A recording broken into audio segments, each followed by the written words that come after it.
Taipei. A vibrant city, suddenly gripped by fear. A virus known as Alvin spreads quickly, turning ordinary people into violent, uncontrollable predators. In the sadness, survival is not just about instinct, it's about navigating the collapse of society itself. Jim and Kat, a young couple, wake up and discuss a minor misunderstanding about a planned trip. Their conversation is calm but tinged with mild frustration, a normal start to the day. Jim steps onto the balcony and notices something unusual on a neighboring rooftop, an elderly woman, moving erratically, covered in blood. Then Kat walks up behind him and gently touches his back. Jim's body stays still, but there's a brief tension in his eyes. She caught him off guard, though he doesn't show it. Kat asks softly, "Are you okay?" He doesn't answer. Instead, he looks back toward the rooftop. The elderly woman is gone. Before the moment lingers, their neighbor steps out of his door. "Morning," the neighbor greets. Jim responds normally, keeping everything inside, not mentioning what he saw.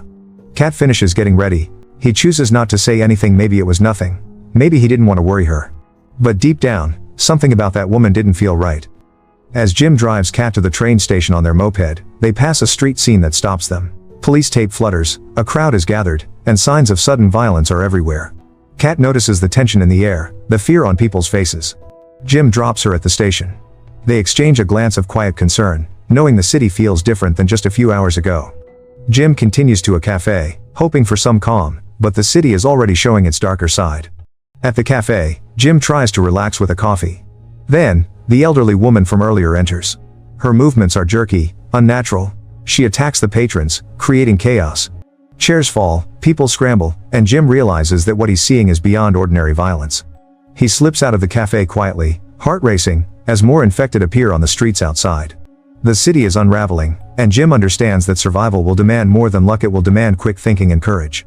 Kat boards the train, hoping for safety. But calm is short-lived.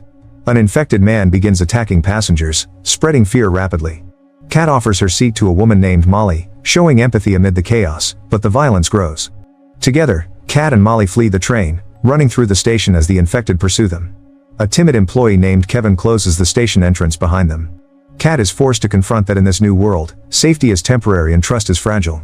The trio reaches a hospital, thinking it a safe place. Instead, the building is overrun.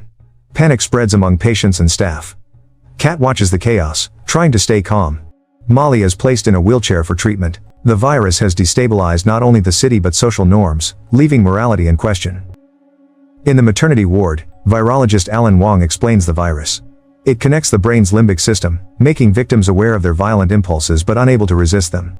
The infected cry, not out of pain, but because they realize their actions are horrific yet unavoidable. Alan tells Kat that immunity may be the key to stopping the virus. He describes his experiments carefully, emphasizing the gravity of survival and the stakes of human life under the virus's influence. Jim moves through the outskirts of Taipei, witnessing scenes of destruction, overturned cars, abandoned belongings, terrified civilians. He contacts Kat, giving her directions to the hospital. Hallucinations begin to creep in, signs that the infection may already be present. A discarded mannequin head seems to reach for him. Despite fear, Jim's determination to reach Kat keeps him moving. Kat and Alan navigate the hospital, encountering infected individuals. She uses her surroundings strategically, avoiding direct confrontation when possible.